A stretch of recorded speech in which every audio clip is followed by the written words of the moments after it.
Good morning students, Standard 11 CBSE students of Silver Bell School, behalf of Biology faculty, Dr. A.H. Gami warmly welcomes to all the students. Now today we start with a new chapter. I will already provided the animal tissue, chapter number 7 का जो पहला part है वो हमने complete किया है. Now today we will be start in 11th biology. Chapter number 3 plant kingdom.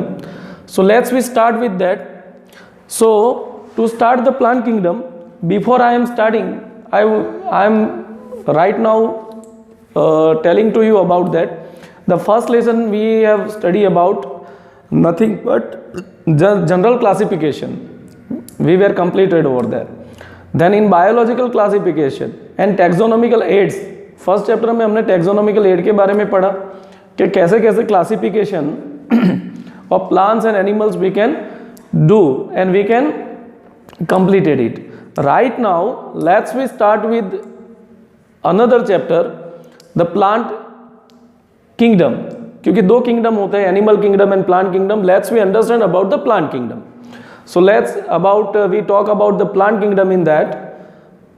तो कोई भी क्लासिफिकेशन होता है, if any classification you can be go, तो कोई भी क्लासिफिकेशन सीधे हम कोई चीज क्लासिफाई नहीं कर पाते. For example, if you go in any shop, then you know, for example we take one example for the shop like the kirana store और डिपार्टमेंटल स्टोर. उसकी बात हम जब करते हैं तो where is the all the things are placed in the particular manner, कि सारी चीजें पर्टिकुलर मैनर में होती है, नॉट इज जस्ट कि सीधी सारी चीजें मिक्स्ड होती है.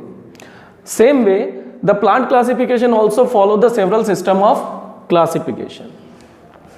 It is not directly given on based on that. Generally classification of any plant and animal that given by nothing but that classification should be given based on their characteristics. तो characteristics में कौन सी characteristics होती है? Generally morphological characters.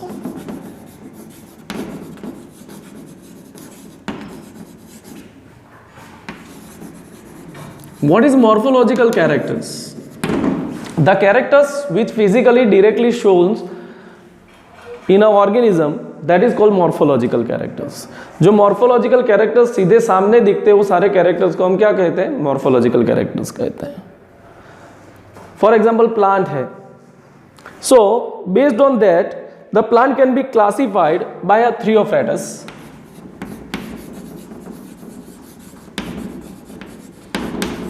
थियोप्रेटस ने सबसे पहले classify किया plant को based on their morphology about height, कि जो छोटे पौधे होते हैं they provide the name is herb. Small plant given the name is herb. Medium that is given the shrub. Herb मतलब तुलसी, आप समझ लो. तो तुलसी का पौधा छोटा होता है तो वो एक तरह का हर्ब है. जो ग्रासेस है वो सब हर्ब है.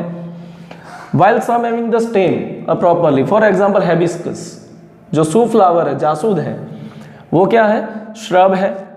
तो उससे बड़े जो होते हैं, the taller plant, that is called tree. So that way the Theophrastus can be classified the plants. तो ऐसे ही हब नहीं होता है. हब मतलब those having the green stem. कैसा स्टेम रहता है? जो प्लांट का ग्रीन स्टेम रहता हो generally up to certain height वो पौधा जाएगा, तो उसको क्या कहते हैं? हब. श्रब को क्या कहते हैं? The stem turns into woody but the height is in a limited conditions, तो that is called shrub. And taller trees the woody stem with the bark forming, जो बार्क छाल निकलती है तो वो फॉर्म करते हैं, तो that is called taller one, that is called tree. मतलब नीम है, मैंगो है, this all are the trees. Banyan है, दिस आर द ट्रीज. तो थियोप्रेटस is classified based on morphological character about their size. तो ये आर्टिफिशियल मैनर हो गया, इसमें कोई बायोलॉजिकल रोल नहीं आया. हाइट वो आर्टिफिशियल कैरेक्टर है. तो this is given by the Theophrastus and Theophrastus is known as the father of botany. Theophrastus को क्या कहा जाता है? फादर ऑफ बॉटनी कहा जाता है.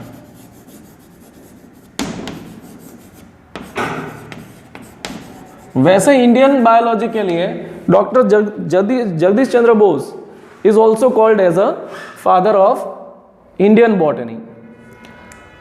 So Theophratus क्या है? Father of botany in general है. उन्होंने प्लांट को हर्ब, श्रब एंड ट्रीज में क्लासिफाई किया.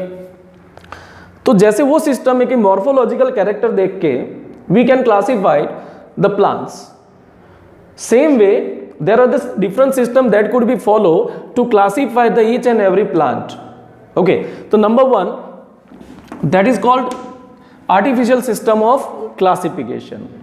Mainly in an artificial system of classification is based on vegetative and sexual characters.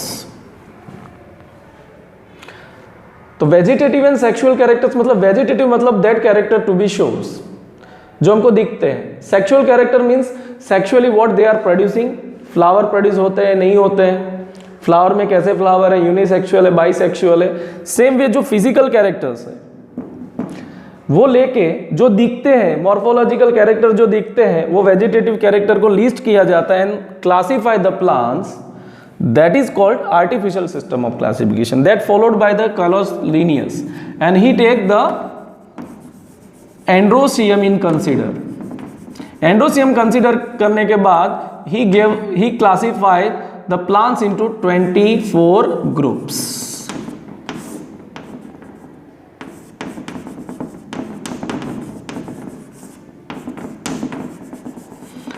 उन्होंने क्या किया, सिर्फ एंड्रोलॉजिकल कैरेक्टर लिए, एंथर कैरेक्टर लिए, और एंथर कैरेक्टर के बेस पे उन्होंने प्लांट को 24 ग्रुप्स में क्लासिफाई किया. But artificial system is a not latest system of plant classification. ये ऐसी सिस्टम है जो पहले फॉलो की जाती थी, अभी नहीं की जाती. उसका रीजन, मेन रीजन क्या है कि वो बेस्ड ऑन क्या है, this are the based on the vegetative and sexual characters. So that character could be change. Plant में वो चेंज हो सकते हैं. कैसे हो सकते हैं? Bye environmental plants. For example यहाँ पर जो तुलसी का पौधा होता है, इन सर्टेन रीजन वहाँ का एनवायरमेंट चेंज है तो वेजिटेटिव कैरेक्टर वहाँ का क्या हो जाएगा, चेंज हो जाएगा. कुछ कैरेक्टर उसके चेंज हो जाएंगे. सो ये क्लासिफिकेशन के साथ दिक्कत वो आती है because is based on just vegetative मतलब जो अपीयरेंस कैरेक्टर्स है एंड सेक्सुअल कैरेक्टर्स, कि फ्लावरिंग कब होती है, कैसे होते हैं फ्लावर्स, उसके बेस पर होता है. So that could be change by changing the environment.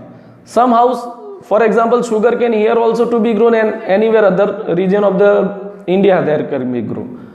For example sugar cane मतलब कि गन्ना. तो शुगर कैन सब नॉर्दर्न रीजन में जो ग्रो होती है वो तो रेडिश कलर की होती है और पतली होती है उसकी डाली. वहाँ पे हम साउदर्न रीजन में चले जाए, साउथ इंडिया में, तो वहाँ पे मोटी होती है और कैसे कलर की होती है, येलोइश टाइप ऑफ कलर होता है उसका, एकदम रेड नहीं हो जाती वो. जो गन्ने का हम जूस पीते हैं ना वो वाली, तो उसमें रस ज़्यादा होता है, मतलब है तो गन्ना शुगर के. अब क्लासिफिकेशन के साथ क्या लिस्ट आएगा, वहाँ का स्टेम अलग कैरेक्टराइज, वहाँ का अलग, मतलब प्लांट तो सेम है बट उसको अलग ग्रुप में कैसे क्लासीफाई करेंगे. तो इसमें ये दिक्कत आती है.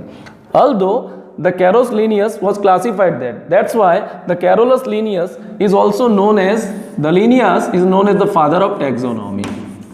इसने सबसे पहले क्लासिफिकेशन में अपने पाँव जमाए थे, इसलिए तो इसको क्या कहा जाता है, फादर ऑफ टैक्सोनॉमी कहा जाता है. आज हमने ये सिस्टम सारे अप्लाई करने हैं. दूसरा सिस्टम है natural system classification. Is much more advance and much more good as compared to artificial system of classification.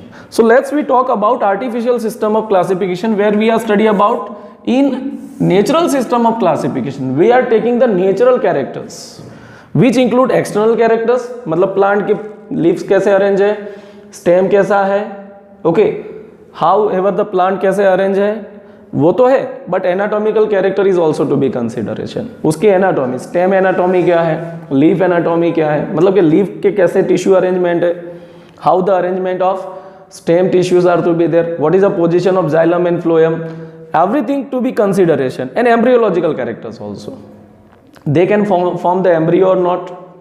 तो प्लांट को एम्ब्रियोलॉजिकल कैरेक्टर में तो सीधे से नेचुरल सिस्टम दो में क्लासीफाई कर देता है. कैसे? The plant that producing the embryo and the plant does not forming the embryo, तो दो हिस्सों में डिवाइड हो जाते हैं. तो bryophytes, pteridophytes angiosperm and gymnosperms. These are the embryophytic plants. So they are kept in a embryophyta. Otherwise algae and fungi, they cannot form embryo. Fertilization होने के बाद एग बनता है, लेकिन वो फर्टिलाइजेशन होने के बाद जो जाइगोट है that not turns into embryo. कुछ स्टेजेस को फॉलो करके एम्ब्रियो बनता है, उसमें से नया प्लांट बनता है. ऐसा आल्गी एंड फंगाई में होता नहीं है. इसलिए आल्गी फंगाई को कहाँ प्लेस किया जाता है? Non embryophyta. And embryophytic plants are to be considered as bryophyte, pteridophyte, gymnosperms and angiosperms. तो ये कुछ एडवांस सिस्टम ऑफ क्लासिफिकेशन है. Then physical characteristic, internal characteristics is also to be shown. अंदर की जो कैरेक्टरिस्टिक है प्लांट की वो भी देखी जाती है. तो George Bentham and Hooker give the classification. तो जब भी क्वेश्चन पूछे कि बेंथम एंड हुकर का क्लासिफिकेशन कौन सा है, तो it's a natural system of classification. ये 1 मार्क्स हो गया आपका नीट के लिए. बहुत बार क्वेश्चन पूछे जाते हैं इसके बेस पर. तो ये आउट. तो George Bentham and Joseph Dalton का जो हुकर का है classification, that is natural system of classification. Okay, so this is, इसके एडवांस बहुत सारी system of morphological system of classification है, आर्टिफिशियल सिस्टम ऑफ क्लासिफिकेशन है. Now let us we talk about the phylogenetical system of classification. This is the advance system of classification where we are understanding the advanced system, in that we understanding the advanced classification over there. The phylogenetical system based on classification, these are nothing but, this is based on evolutionary aspects. इसमें सारे characters natural वाले तो है, but in this system of classification we have natural system of also classification के अलावा evolutionary system of evolutionary aspect भी हम देखते हैं इसमें. Which are the evolutionary system of aspects we are seen over that are nothing but evolutionary system of classification include the evolutionary data. मतलब कि evolutionary मतलब ancestors we based on we can be going to classify the plant. It resolve the difficulty of natural system of classification. जैसे आइक्लर system of classification है, उसने हर plant को evolution कैसे हुआ एक के बाद, फॉर एग्जांपल सबसे पहले कौन से ग्रुप आए? फंगाई. फंगाई के बाद कौन सा ग्रुप आया? अलगी. अलगी के बाद डेवलप होकर प्लांट का डेवलपमेंट किस में हुआ? ब्रायोफाइट, जिसमें थैलेडल बॉडी एंड राइजोम्स थे. देन उसका एडवांस डेवलपमेंट किस में हुआ? टेरिडोफाइट, मतलब herb, stem, root, stem and leaves वाले प्लांट्स. उसके बाद कंप्लीट डेवलप प्लांट आए जिम्नोस्पर्म्स, देन आफ्टर एंजियोस्पर्म्स. तो जो इवोल्यूशनरी, इसके बाद ये प्लांट इवोल्व हुआ. That base system classification is called the phylogenical system of classification. तो Eichler system and wood system of classification is the example of Eichler and wood system of classification are the example of phylogenetical classification. क्योंकि ये चीज नहीं है, ये example हमारी book में नहीं है. You can go through that. तो आइक्लर ने कैसे क्लासिफाई किया? तो आइक्लर ने क्लासिफाई किया प्लांट को 2 ग्रुप में, फिनेरोग्राम्स एंड क्रिप्टोगैम्स एंड फिनेरोग्राम्स. क्रिप्टोगैम्स मतलब they can not produce seeds. Okay, तो उनको किस में रखा? क्रिप्टोगैम्स में. उसने क्रिप्टोगैम्स को किसके कैसे डिवाइड किया? तो कि cryptogams can be divide into firstly 3 level पे. ओके, तो cryptogams are divide into 3: bacteria, schizophyta, then he is divided into thallophyta, in that algae. Okay, then he divide into bryophyta and pteridophyta. इसके बाद seeded plants, जिसमें seed develop होते हैं, seed बनते हैं, ऐसे प्लांट को इसने डिवाइड किया इनटू 2. तो फिनेरोगैम्स डिवाइड किया 2 में. किस किस में? नंबर 1 पहला क्या है? जिम्नोस्पर्म. जिम्नोस्पर्म के बाद कौन आया? एंजियोस्पर्म. वैसे जिम्नोस्पर्म में उसने अलग अलग ग्रुप डाले, वैसे एंजियोस्पर्म में सबसे पहले उसने डाला डाइकोटिलिडन एंड मोनोकोटिलिडन. सबसे एडवांस प्लांट जो अर्थ पे है वो है मोनोकोटिलिडन. इसके अलावा let's we talk about newer techniques and terms that is used in a taxonomy. ये सिस्टम के अलावा नए सिस्टम्स भी है जो आजकल क्लासिफिकेशन या तो टैक्सोनॉमी में यूज हो रहे हैं. सो this is called numerical taxonomy.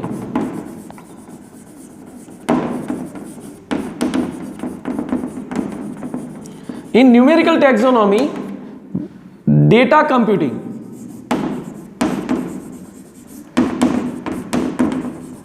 Use होता है, मतलब कंप्यूटर्स का यूज होता है. कंप्यूटर में ऐसे कीज बनाई जाती है, जैसे सॉफ्टवेयर होते हैं वैसे ही इसमें हर एक कैरेक्टर डाला जाता है ताकि इजी हो. तो Bentham and Hooker system is used in a herbarium to arrange the plants. वो बेंथाम एंड हुकर के बेस पर होते हैं. बट टू फाइंडिंग, आप नए कोई है तो जाते सीधे कंप्यूटर पे जाना है. You have to just type out whatever the character of that particular plant in a computer. Based on that, the computer data computing gives you that whole description of that particular plant.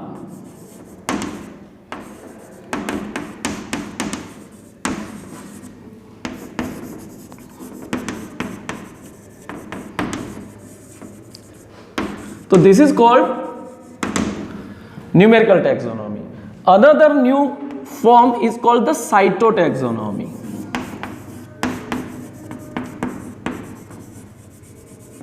In cytotaxonomy, here we take the cellular characteristic of plant and goes to the molecular base.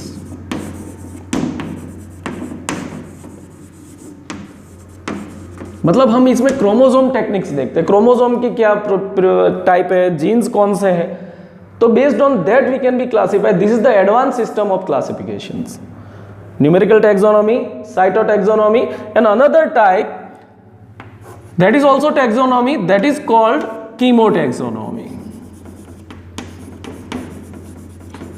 That is based on chemical natures or chemical that plant has.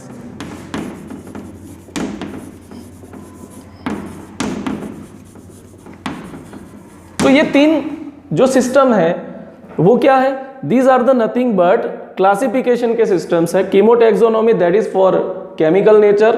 वो plant particular chemical, कुछ plant में कुछ particular chemicals होते हैं वो group में, तो उसको उसमें डाला जाता है.